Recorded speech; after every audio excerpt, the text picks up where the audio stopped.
Hello friends, welcome back to the many video guys and my YouTube channel guys. Today friend we are going to talk about guys Samsung phone setting guys, and today video title guys touch sound guys, how can we on and how can we use in Samsung phone device. Friends, you want to on guys your Samsung phone touch sound, and guys you want to use it.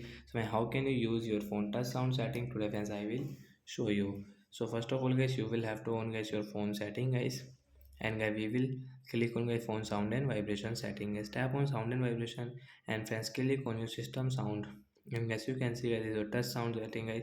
We will on from here. After on guys you can see the touch sound will on, and guys you can use it when you will click on any icons, and guys when you will click on your buttons. So once you can use guys this touch sound guys, the tap sound setting guys, you can use it. So once you can see when we will click on any icon, and guys when we will on any setting, so once you can use guys the touch sound setting in your Samsung phone device. So why we call it touch sound, and guys you can on, and guys you can use in your Samsung phone device. So bye guys, thanks for watching the video.